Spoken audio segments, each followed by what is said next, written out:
Hi everyone, good morning. Thank you for being here, and we are hoping to have a wonderful and meaningful discussion today. We have some stellar panelists with us who actually need no introductions. Their reputation precedes them, and we are hoping that they can enrich our this morning with some wonderful tips and thoughts in these difficult times for all of us. So we have with us. Mr. Sanjay Dutt. He is around 26 years of experience in the real estate sector. He is currently the MD and CEO of Tata Realty Infra. He has, of course, previously led reputed institutions like Ascendas, Cushman, JLL. We also have with us Mr. Shobhit Kumar, who is currently the MD and CEO of Anarock. He has over 20 years of experience in the real estate investment space. He has led the capital market division of JLL for over 17 years and deep knowledge in asset monetization and fundraising. Uh, then we have with us Ms. Gitanjali Mirchandani. She has 14 years of experience in the real estate sector. On the finance side, she has worked with organizations like ICICI Bank, Kotak Mahindra, and she has currently been with JM Real Estate NBFC for the last 9 years and heading the origination business in the real estate space. We also have with us Mr. Vinod Rohira. He's the Managing Director and CEO of the commercial business of K. Rahija Corp, one of the premium and most respected names in the real estate space. He has led several projects which are, a reputation of their own, like Orbit Mall, Mindspaces, and Vivaria. And last but not the least, we have with us Dhaval, Mr. Dhaval Vasanji. He is an advocate, solicitor, and certified chartered accountant practicing for around 15 years. Many domestic and international publications have ranked him as a recommended lawyer.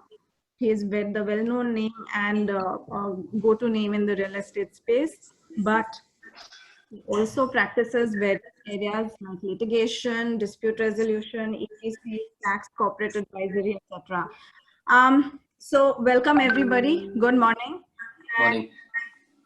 We'll start with the session now.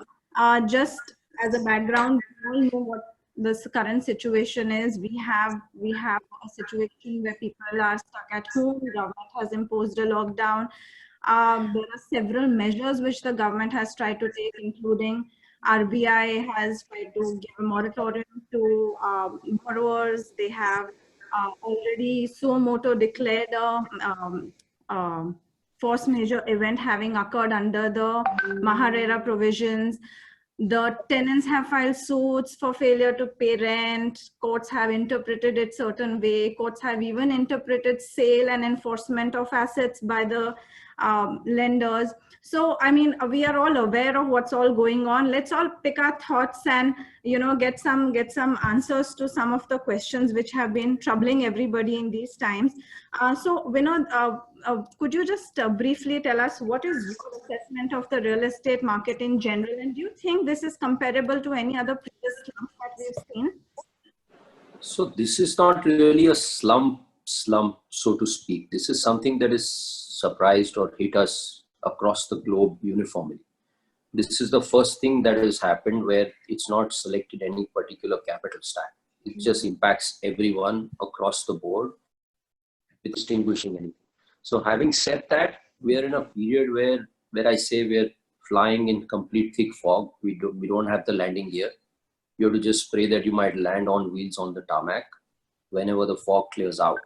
So having said that, the businesses of real estate, I mean, there are 4 or 5 different defined verticals that you can break that up into, whether it is commercial real estate or residential real estate or large format retail organized real estate or hotels or the other real estate, which is schools, hospitals, etc., etc. So the 2 big monsters that really fuel the GDP primarily in India, residential real estate and commercial real estate.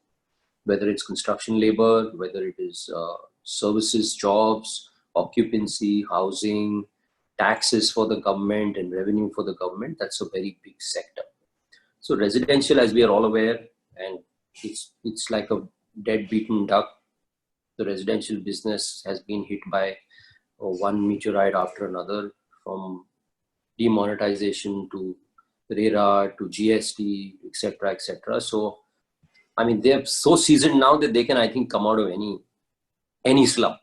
Last 10 years has been so-called slump, but that's where you've seen the bigger hit that came was the NBFC Capital, which kind of dried out 12 months ago, and then they were struggling to breathe, and now we put them on ventilator.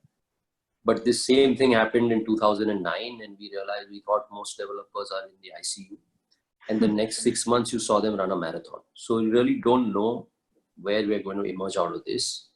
When people have their jobs back and they have their security back, emotional and mental, you will see all businesses bounce back. So I think consumer confidence will drive the business, whether it's any of these verticals. It's only consumer confidence. So if you can put back money in the hands of the consumer, you will see businesses revive and thrive back in a far more aggressive fashion. But till then, I think we are in a cloud where we don't know where we are headed. So all these businesses are currently at a standstill. But I don't think anything is going away anyway. You will see demand bounce back. 6 months, maybe 9 months. That's about it. That's great. That's wonderful optimism. And Sanjay, do you share Vinod's optimism, especially in the commercial space where we are seeing a lot of work from home and back-ending happening? So first, to earlier point by Vinod, I believe for many developers who were already under extreme pressure, the road just ended. And this 6 months of impact will wind up many. And I say that because I get a lot of calls and proposals, and they are very seasoned, mature developers who would never think of giving up their land in prime locations. That have never seen that happen before. Even in global financial crisis, it was not so much of impact. But this time, businesses are really winding up. But for many, they will be able to sustain exactly the way Vinod said. They have gone through these strong headwinds in the past, and they came out of it. So yes, many would still survive. Work from home is no different than 20 years ago when people make these headlines that the cost arbitrage of India will be lost soon because salaries are rising, attrition rates are high. I guess you remember, if you go back in history, those were the headlines. We lost the call center business to Philippines. Again, the headline. The global financial crisis, again, the headline. Artificial intelligence is going to take away jobs 3 years ago. Again, the headlines. And now work from home, the headlines. The reality is that at each stage, organizations have become very lean and efficient. So any kind of disruption has led to some efficiencies among the corporates. And we all have done it. I remember IBM did it 15 years ago. Over 30,000 employees of IBM were working from home. That was 15 years ago. And many IT companies even today have 25 to 30% because they're really well equipped to handle work from home. But most other organizations are not equipped from work from home. And you can have certain jobs and businesses work from home. And many professionals, young mothers chose that because of flexibility that it gave them. And many men also do that. So yes, it will have an impact. So the real estate need of office space for a business will come down with artificial intelligence and all. Will that wipe out the office industry? The answer is no. And I gave an example yesterday. Just 3 years ago, nobody believed in India Amazon will have 10 million square feet of portfolio. Or many other new entrants who have come and expanded in India. And we were discussing earlier, these are outsourcing jobs. These are the things which companies want to do during recession and disruption. Whenever US economy has gone down, the office demand in India has gone up. And guess what? The dollar-rupee situation makes India even more competitive.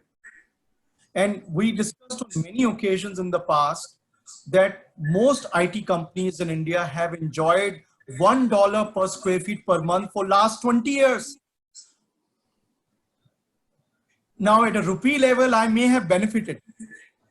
But for an outsourcing company from US, they're paying $1 per square feet per month for 20 years. Which country does that? So the first action by all corporates during any stage of disruption is freeze capex, freeze headcount, freeze real estate, take a stock of how much damage this COVID will have on our business. Once they have assessed it, they will gradually look at their business model, which in my opinion will take 2 to 3 years. So if we did 47 million square feet absorption last year, this year maybe 20 million. And so it's pretty substantial drop.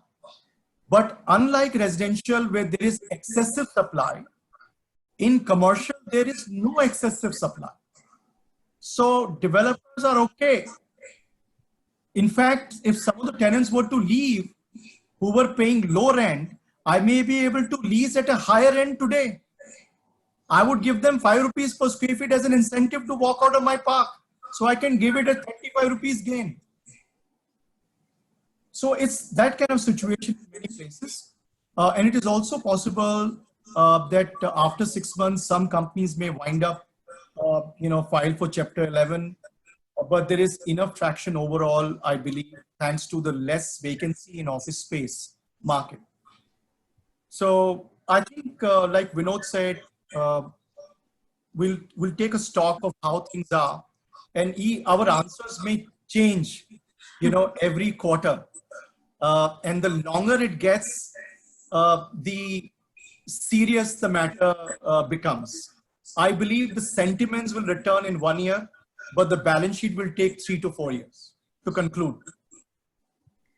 That's lovely. And Gitanjali, taking from what Sanjay said, that he thinks that it would be possible to lease at a higher rent. As a financier and having given LRDs, do you think that this would affect your LRDs or the vacancies, or do you think this is just temporary and the LRDs remain unaffected for the 3-month period moratorium which has been extended?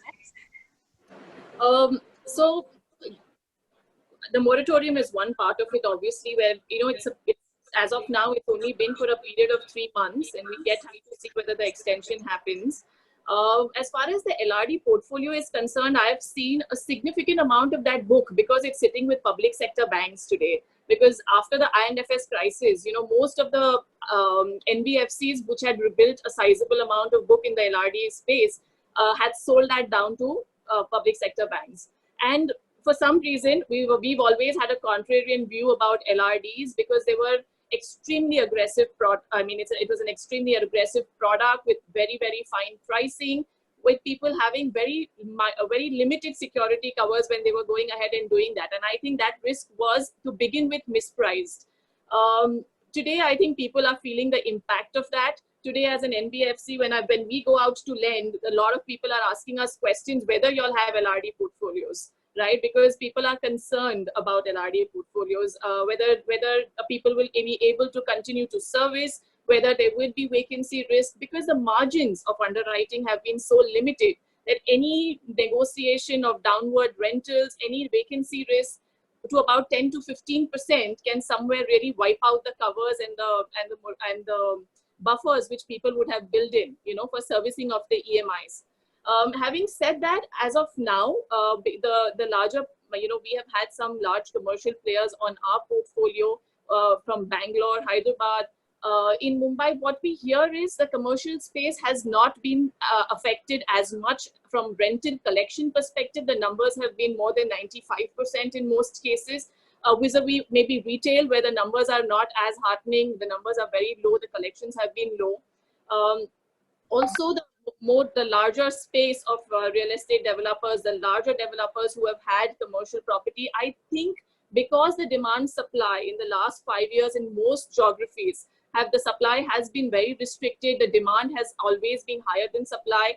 Most of these people will be able to, yes, there will be some amount of imbalance in paying off those EMIs for some period, till the time the sentiment comes back, as Sanjay was mentioning, it could take longer than probably the regulator has given us the morat at this point in time. And hence, I guess there might be some stress on those portfolios which banks and institutions might see in the coming months. Okay, and Shobit, would you agree that the risk is across all geographies in India the same, or do you think that tier 1, tier 2 cities may be better insulated?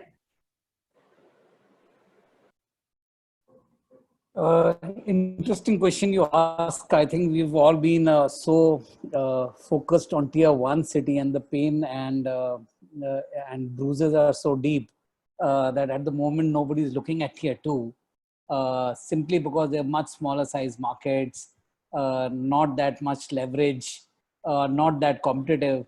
So I suppose the answer is that they definitely will continue to fare better than some of the largest cities. And in India, these are about 8 cities that have the maximum pain. And the bigger you were, the more pain you have. So started with Delhi, came to Bombay. Now, so far, Bangalore was looking safe. But with the office disruption or dislocation, even that market is going to come under some amount of pain. I think all these conversations, the only point I have an observation I want to speak about is what it has done is actually shaken the confidence, especially for home buyer, which is roughly 80% of the market. So commercial takes up 20%, 80% is pure residential. So we are first time home developers. Most people in India are buying their first homes. There are very few second homes, luxury homes, etc. And what we keep worrying about in Bombay is luxury because we all stay in South Bombay. But actually the problem is that with so much negativity around offices, around industrial contraction, around corporate earnings going down, and therefore people being asked to go, hotel, hospitality, airlines, I mean, name it. Some of these industries are staring at a big duck, right? Their revenues have gone to zero. I'm just wondering, how do you bring back the confidence? And in these times, by the way, banks have completely withdrawn. So instead of extending credit, which is what rest of the world is doing, we are seeing zero interest rate environment, people trying to give out money in the hands of users, businessmen. I think India has gone into hoarding money, and I don't know how long can you sustain. Even if I'm a fighter, I mean, if I'm the front foot or front soldier in an army, I can't fight a fist fight in a war without having, air support, tanker support. You've said, no, all these guys are going to stay home. By the way, you fight your battle alone. And if you win, we'll talk about it, right? And that's not exactly, how we're going to do. So I think they have to do something to unfold and unleash capital. And, we spoke about it differently. I think Vinod alluded to it, saying they have to fuel demand. If they don't fuel demand, we can all be sitting here discussing good things, but consumer is not coming back. If consumer doesn't come back, guys, balance sheet, I think Sanjay predicted 3 years, may take even 5 years to come back. And this crisis, as like Sanjay, like Vinod said, has hit everyone. So it's not good, bad or ugly. If there were 3 buses, all 3 buses are going through very bad patch, and all are fully loaded. So all have 50 passengers in there. And we all have to get them across. No, it is not, you can't say, Acha, you're a bad driver, so you please stay back, right? You can't. There is 50 people in those buses with 1 driver. You have to ferry it across and then deal with it. Yeah, you can't stop the bus midway, right? And this is what the government seems to be doing. They're just saying, okay, you are a good boy, so I'll give you something, but the bad ones, go home, right? And I think that discrimination is not required at this point. We'll deal with it when we've all come to a bus station, but allow the buses to reach the end is my view, and confidence is the most important thing that we need at this point. So Dhaval, just taking Shobit's point of building consumer confidence, what do you think the general average home buyer needs to do or needs to take care of at this point? And what can we do legally to bring his confidence back? I would say that see, I can say a little about bringing confidence back, because like Shobit said, people are losing jobs, and yeah, it's a tough time. But if you heard Vinay and Sanjay, Vinod and Sanjay clearly, it is a temporary phase, and they do think maybe 3 years or 5 years or 2 years or whatever, confidence to come back in a particular a period of whatever that perception is. So according to me, even home buyers or whoever that there is must have patience, must bear out to the other person's problems. Like Shobit said, you need to have both the buses reach the other end, and just taking somebody to insolvency or complaining to the RERA authority is not going to suit anybody, right? Everybody will have to take a reasonable position, is what I. Okay, and Vinod, just taking this point of the buses not reaching the other end. So we all know that the government has introduced with fine print some schemes. Now, do you think these measures are sufficient to trickle down to the real estate sector, somewhere to the developers, or do you think there need to be more such boosts? See, it's like this. Whenever there is a crisis, and of course, real estate is been through many crises in the short term, we always run back to the government for support. Leave aside COVID for a bit. Most of the residential real estate developers were in ICU, like Sanjay mentioned earlier, purely because of no proper financial prudence. They were all over leveraged. The valuations were haywire. Everybody was looking at blue sky. Excel is a weapon of mass destruction. And that's what was happening. COVID came, and now we are again going back to the government. You see, we are an emerging economy. We understand the deficits our economy is going through. We realize that the government can only give you an empty vessel which has got optics in it. We have to navigate ourselves to come out. Yes, sadly, the government is not pressing the right economic buttons, because if you create panic and if you don't support specific industries, it doesn't mean that you got to dole down cash. If you can just get the consumer confidence back, all of us in India will retain 70% of our workforce, 80% of our workforce. We will go back to manufacture. We have entrepreneurs in our bellies who will say, let's take the risk and go forward. We just need that 25% of the relay to be supported. Otherwise, the entrepreneur will take care of it. So my view is, I think the government in the next month and a half will start pressing the right buttons. Currently, they're all over the place. Hope the realization comes quicker. But an entrepreneur is not going to sit. All of us today, besides the webinar, are figuring strategies to implement within 24 hours. And every 24 hours, we are thinking of a strategy to move forward. We are not waiting for government to do anything. We have never got back anything from the government which is tangible in the last 10, 20, 30 years that I know. So we are always going to find ways to navigate, and they come in bits and pieces. There's not going to be an organized methodology like you see in developed parts of the world, where you have a whole document that comes, is crystal clear. Everybody has X money in the bank, so much moratorium, so much that the government will give you as loan. This is the interest rate regime, etc. It's not going to happen. So we will have to find a way midpoint. But the key is, if you put back money in the hands of the consumer, let's assume you say you buy a house today, you don't pay income tax on the capital expenditure that you put from your savings, for example. You don't pay the interest. The EMI is tax-free. Or if I tell you, go and consume, don't keep in an FD, use all the money and go and consume everything, go buy a car, it'll be saved from your tax. People will go and consume. If they consume, you will retain, manufacturing will come back, services will come back, jobs will come back, you will tide it over. They're not going to make any revenue anyways. The government's not going to make any taxes because nobody's going to show profits. Nobody's going to earn profit, forget show profit. Most of us have taken salary cuts. Their incomes are coming down. So the tax collection is going to come down. But if you scare the guy, he's going to freeze further. He's going to put it into a bank account as FD and not spend the money because he doesn't know about tomorrow. Bank's not going to pay you interest because they're pushing it back to RBI at 4%. It's going back into infrastructure. Where do you see this end? So you have to bring confidence back into that's the only solution if you ask me. Everything else will bounce back 6 months, 9 months, 12 months. We all like blue sky. We don't like dull, dry seasons. All of us will bounce back. We will start consuming. But that confidence is the key. And I think they will find the right triggers. Give it a quarter at the most. We still have to get a lot of bad news in the next couple of months. So we have to embrace for that, but solutions will come up.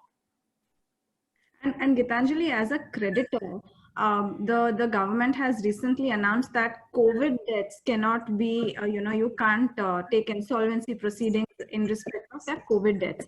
Now, although there is still speculation on what would be this COVID debt, but what do you think as a creditor giving money, you need to keep in mind, or whether you think you would be incentivized by this kind of a measure, or do you think this would disincentivize you?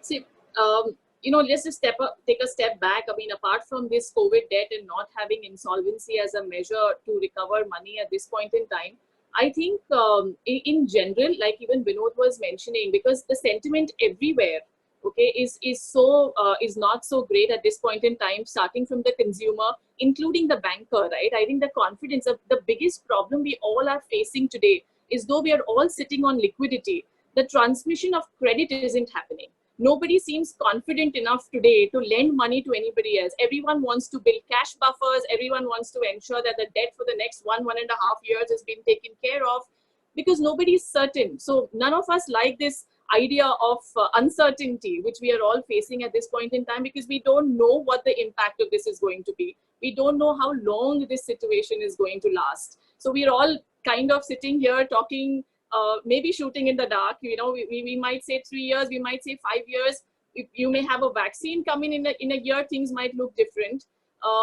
So having said that, from a real estate perspective, I think most people generally relied on SARFAESI as a tool to recover money, and from an enforcement perspective than IBC, because an IBC obviously came with other issues, because you had a loan to a particular asset, right? And that asset, realizing your money back from that asset is easier than involving the entire company into an IBC proceedings. So though I think it from a real estate perspective, our lending decisions would not impact this as much, because most of our recourse would be through SARFAESI and to the asset, then mainly to the company, or involving, because IBC proceedings comes with its own cons. You have to involve other creditors, getting so many creditors on the table to agree to a resolution plan. And we have seen that in the past in various cases, that may not be the most ideal resolution mechanism, especially in real estate.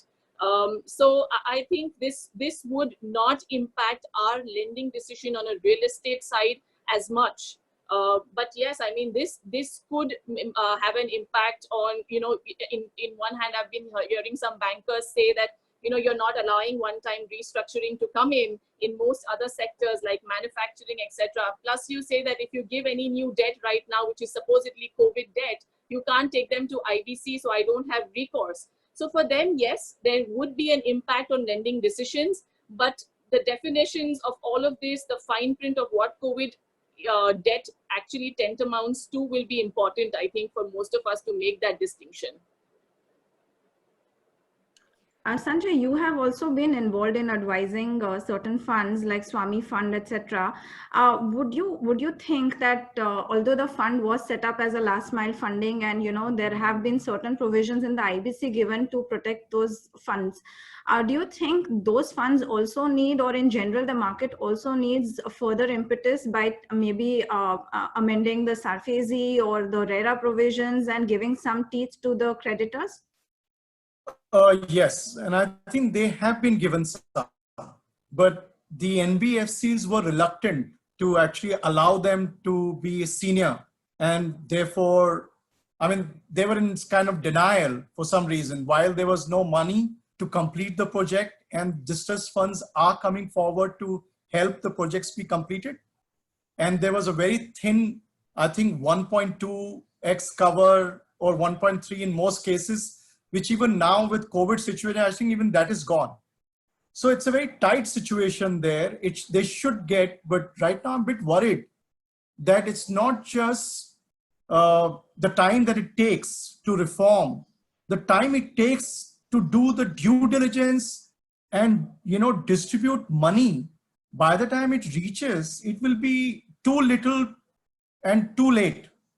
Already, I think we have seen rough estimates came out in the newspaper, 40 transactions worth 5,000 crore. The distress fund is worth 20,000 crore. And the need is 2 lakh crore.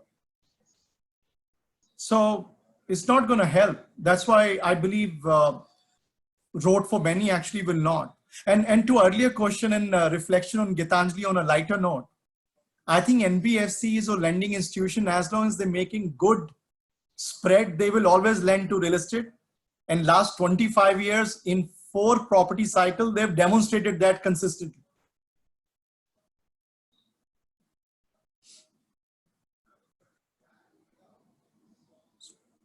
You're on mute, Prachi. Hi, sorry. So Shobit, do you think as an industry expert that the extension of 6 months as a force majeure event under RERA is sufficient for developers, or do you think this needs to be more, or there needs to be something more in place for the developers and the current situation? Good question. Immediate reaction is that it's insufficient. Jury is not out yet. I think we are all concerned about how labor is going back and migrating back to their hometowns. I think most of them have not yet reached their houses. We are in lockdown 4.0. So where is the question of them coming back at this point? And it'll definitely affect the pace of new construction. Now, whether it's going to be 6 months or 9 months, nobody knows. I think what RERA or what the government is trying to address is they're just neutralizing the period of lockdown. There's no assessment of damage that is done. They're saying, okay, let's give it 6 months, let the work restart and we will rethink.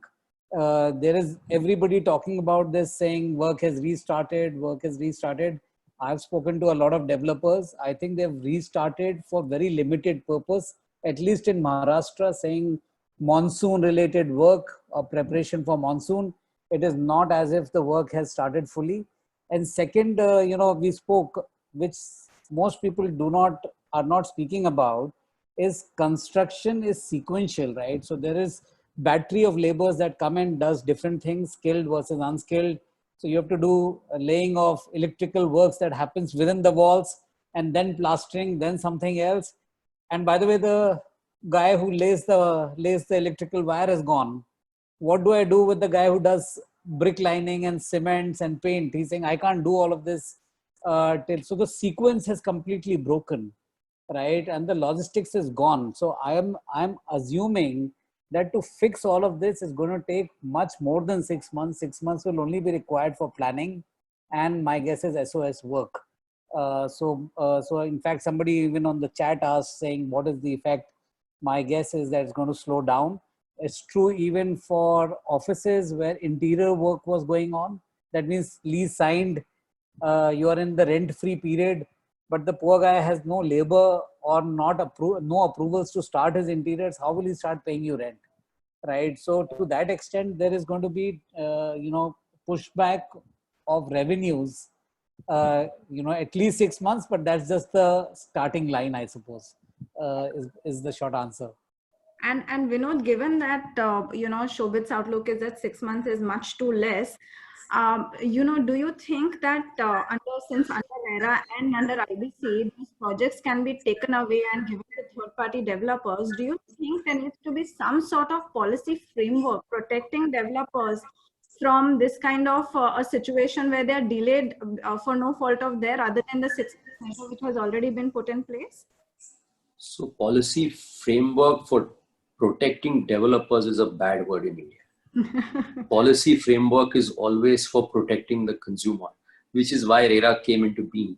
I think 6 months, 12 months is more optics. The developer who will demonstrate and develop, the client is going to stick with that. He will live on with life and say, okay, 12 months gone forward, doesn't matter.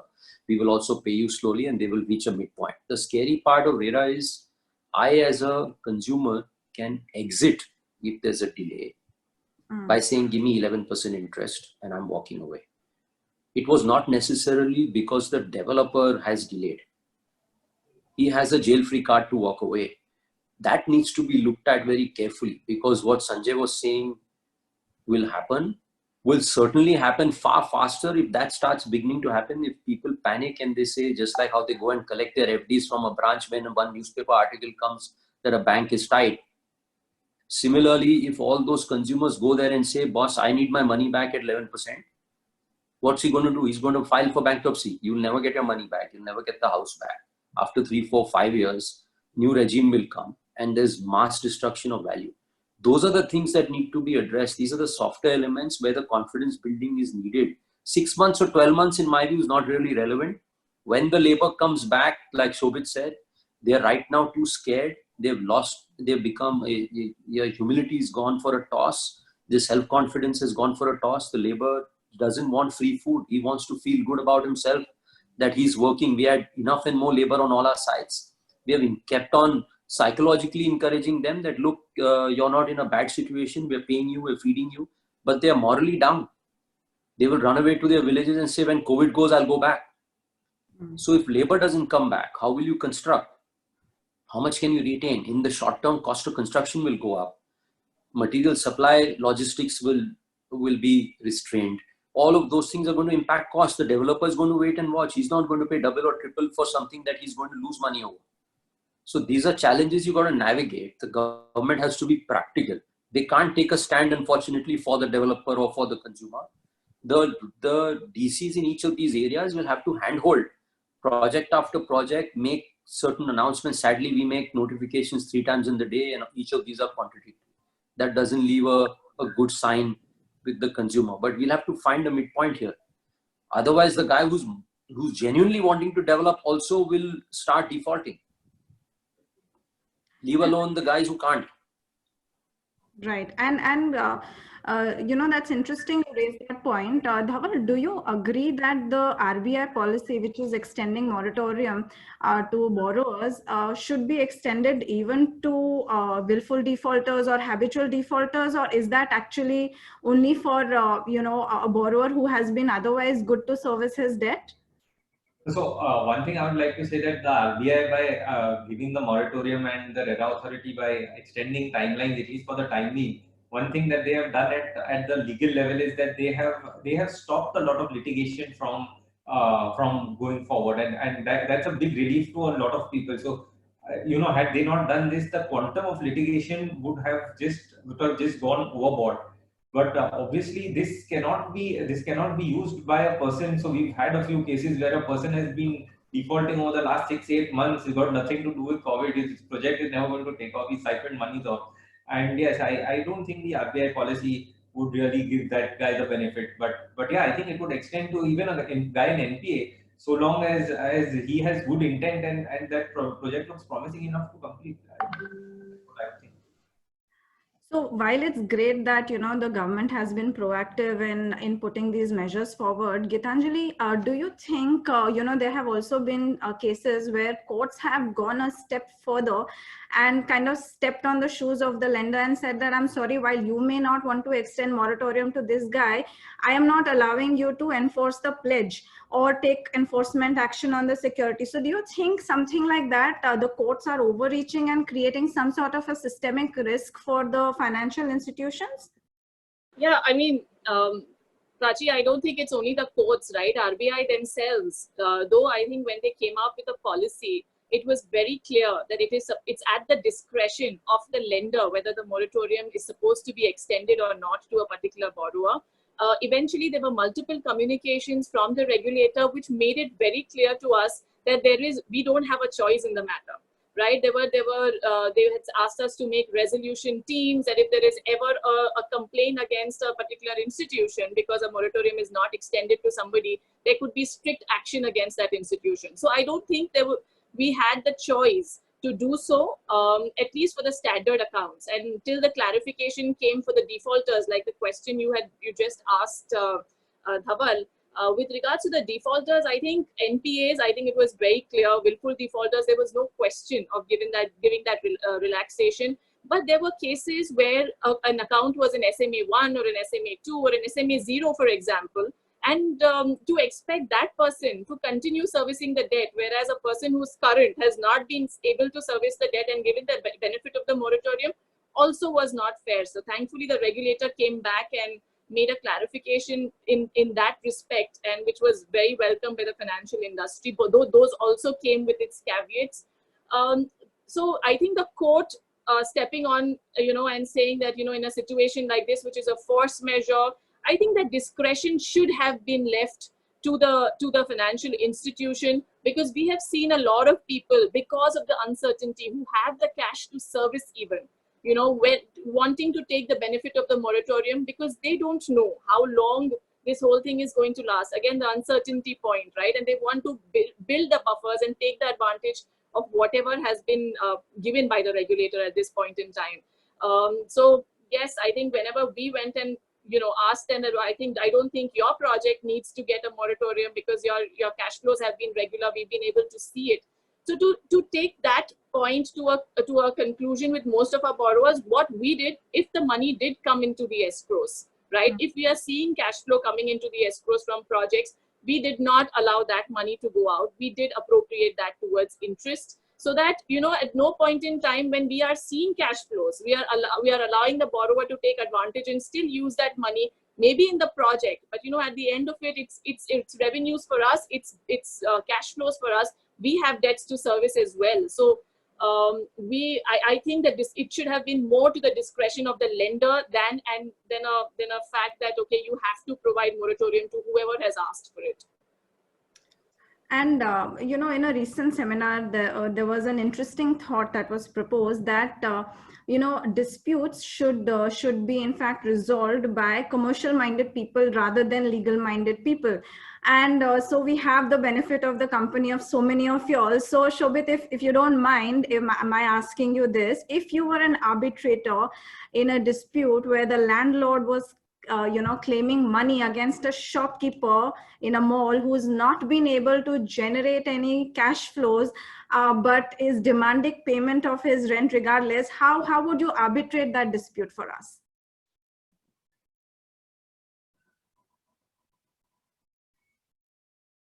Shobit, you're on mute. For first thing, I should be paid as an arbitrator, right, and not as a settler, right? So I want to be paid for my time, because all of these disputes take a very long time to resolve. Well, there is no one solution to this. First of all, you have to look at your ability of the retailer to pay or not, and this is not just for retailer; it's for any settlement, right? If the guy has the ability to pay, he must pay, okay, if it's contracted. Now the issue is, I'm assuming he's lost his ability to pay is impaired because he's not getting footfalls, there is zero revenue. With zero revenue, he may have paid you 1 month's rent, 2 months rent, but he cannot continue to pay without earning, right? This is as good as airlines saying, I'll keep paying lease rentals and my flights, by the way, are grounded, and I have to pay parking charges for those planes because now I can't fly them, right? So this can be applied in many places. My sense is that you have to become reasonable, and you have to allow that business to get back on its 2 feet and hopefully recover the money at some point of time. It may not be today, tomorrow, because both of you have to go, right? Both of you have to survive with each other. It is not that I can throw you out of the mall and I'll be happy. Which is what's happened in many cases in IBCs. And without naming developers, they've been put in the jail for 4 years. They've been in jail. But where is the consumer? His house is still not delivered. So, his question to Supreme Court is, very good, you punish this guy, you put him in jail. But how is it fair to me? I've not got my delivery. I'm still stuck. I'm in worse off position. 4 years I've paid interest. I've paid rents, and I'm still no delivery in sight. So my guess is the resolution has to be done jointly. Maybe you start with a percentage of turnover. Maybe you allow him some more moratorium and scale up the rents back to normal. Maybe even take it to higher levels. But only time can cure this. I cannot force my way. I mean, I can't give you a kidney for the rents, right? You're just going to kill the guy. So it doesn't matter. So my guess is that, like somebody said, I think, Dhaval said, that you have to be very reasonable, very gentle, and very human when dealing with issues. But that does not take away what Gitanjali was saying, is that you have the ability to pay, and yet you are sitting back and saying, I'll take advantage of this situation. That is a very different animal, and we have to deal with him in a very harsh way, but not with those who have the ability to pay. So of course, Vinod, when there is a delay in the project, there are going to be cost implications attached to that. So if there was a dispute on the cost implication, I mean, do you think who needs to? It has to be to somebody's account, right? So do you think it needs to go to the account of the developer or the contractor or the home buyer? I mean, somebody has to bear the brunt. So in a situation like that, who do you think what should be the way forward to resolve that deadlock? See, it's like this. As long as it's reasonableness, you will settle if you want to settle and continue, and your reputation is going to decide that primarily, and how you want to take your relationship with your contractors, vendors, suppliers forward. So whatever is due to be paid must be paid. If there is an undue advantage taken by larger contractors in the position of COVID, that there is going to be costs that are overburdened, you got to pay, etc., those you will drag your feet down to and say, no, we're not going to pay you. But having said that, I mean, I can speak for myself. We have about almost 3-4 million square feet under construction currently across of India. And we have already discussed with all of our contractors, already told them there will be no claims from our side or your side for the 2 months or 3 months of disruption. We have fed all the labor on our sites with our own food, own social distancing norms, kept doctors, looked after all of them while the contractors paid them. We have paid the contractor salaries for the labor and said, please retain them. And when we restart work, we've started work in Hyderabad, we'll be starting monsoon works in Bombay, we're starting some works in Pune, already applied, got clearances, and we're rolling on. And the contractor is more than happy to deliver because he's got his payments.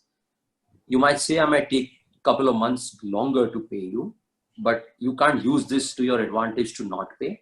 Cost increase is cost increase. For today, if you ask me, where there's no consumption of cement prices have skyrocketed. Now, if I have to buy to start work, it's unfair for me to pay that cost. The contractor is going to ask me for that cost, though it was a turnkey contract. I'll have to pay him. So if the long-term objective is to build and you want to move on and take that position, then you will pay and move on with the relationships. If you don't have the cash flow, you don't have the wherewithal, you don't know where your project's headed, then you will find any reason in the book to say, I can't pay you this. So it's really more relationship and contract even. I think principally, if unnecessary claims or unreasonable claims are not there, then it should be business as usual. You got to pay them and you got to move on. Okay. Unfortunately, we are running out of time and we have quite a few questions. So if I could just take some of those questions up.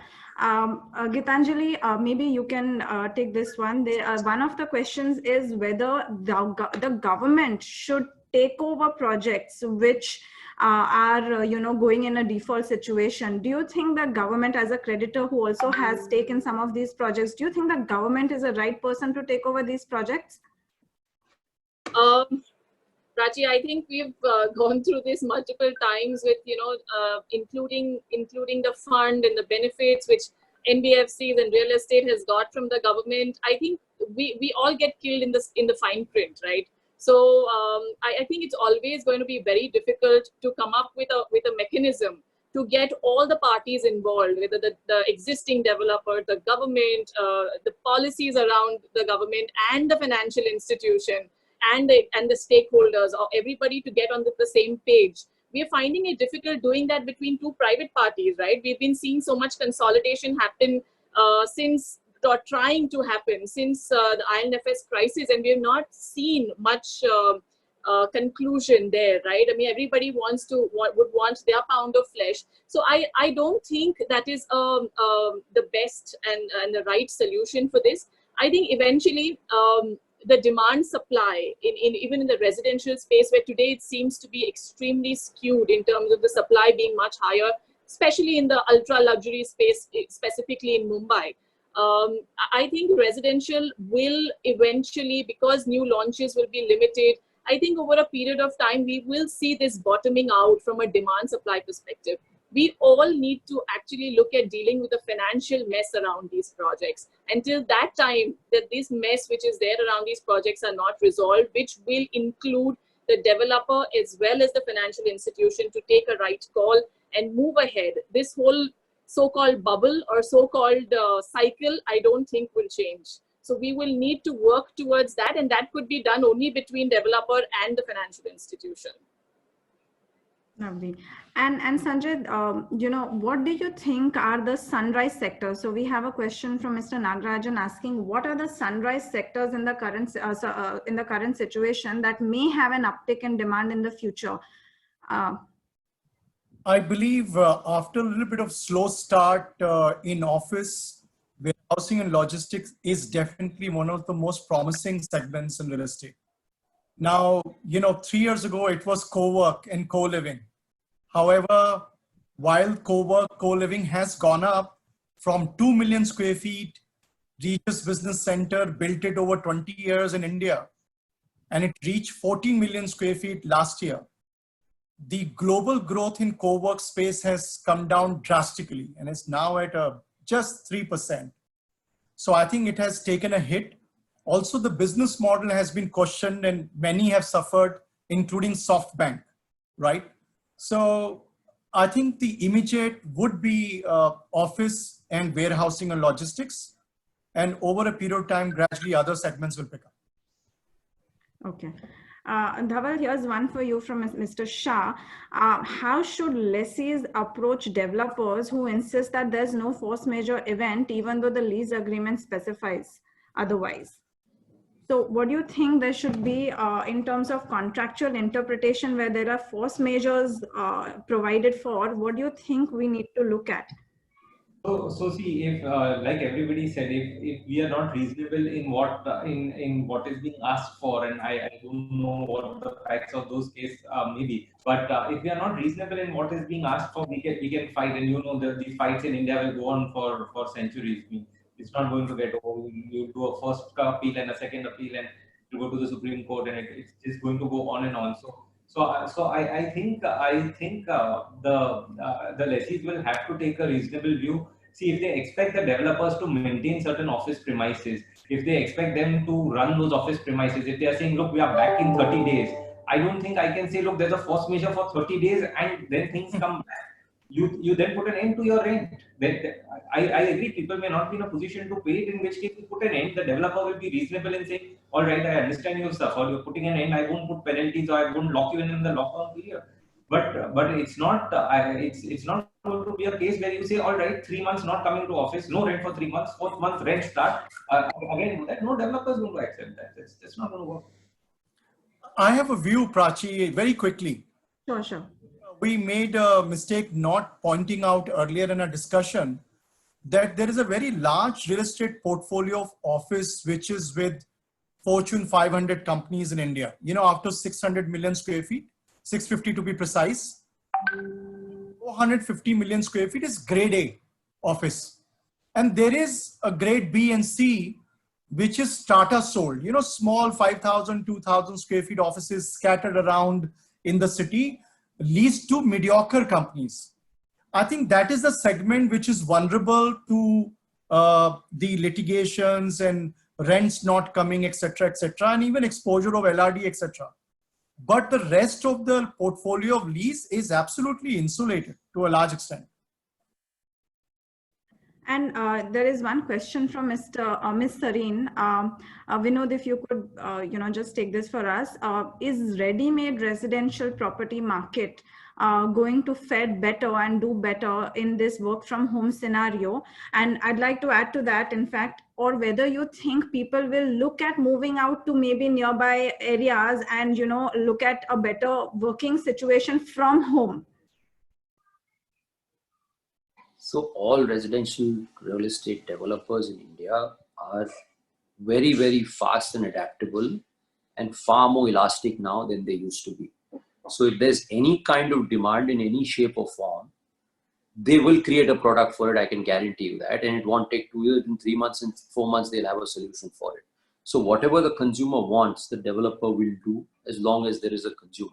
So I don't see that. And obviously already people are working on under construction projects where the designs are being amended to see, can we make a room which is like an office? Can we create business center space inside the lobbies down so that they can go down and work?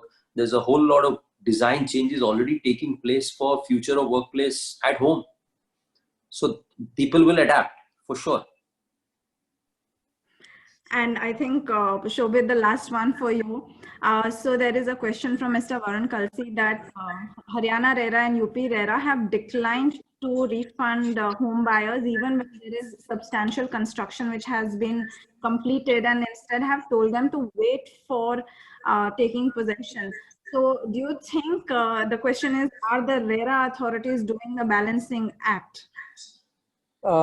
Absolutely agree. I don't know the specific case, so we can't say. But all along, when we are dealing with banks and trying to find a financial closure to ensure that all the projects that are stuck, which are at different stages of construction, there is only a single focus, एक ही लक्ष्य है, which is to finish the project. So I am willing to provide all money. Gitanjali will provide support. Somebody else will provide support to ensure the project is finished. Once the project finishes, please go and take your money back from the developer. But at least it's like that bus that it has to reach the station first. Once it reaches the station, you please ask for your refund. We are not saying refund is not due to you. 100% you can take the refund, but only at the completion of that journey. There is no money to pump in and put concrete. How do I refund you the money today? Right? So I think when RERA chiefs are talking about it, they're trying to help. While giving a decision, they're keeping in mind the 300 people who bought those apartments and want to live in it. There will be 5 people who want to cancel. Yes, your cancellation is accepted, but your payments are going to come only after completion of the project. And I kind of agree with that view, saying let the bus reach the station first. We will refund you the money, right? And you will be looked after, but don't do it in the middle of the journey. I think that's going to cause a pain to everybody. So not only Maharashtra, RERA, Haryana, I think a lot of these RERA authorities are looking at each other and they're learning from each other's experience. My guess is judgments are the same. Maharashtra is probably the fastest. They were leading this kind of conversation. So yes, they are trying to find the middle ground. And I completely agree with them saying, let's find the middle ground. Otherwise, there will be no financial closure in some of these projects. Wonderful. I think that's all the time that we have. And I think to sum it all up in a nutshell, everybody needs to have patience, wait for this tough time to tide over. Until then, no knee-jerk reactions. Give people and things the time that they need to reach their ultimate fruition. And we will all get the fruits that we deserve at the end of the journey. And I think that's the takeaway.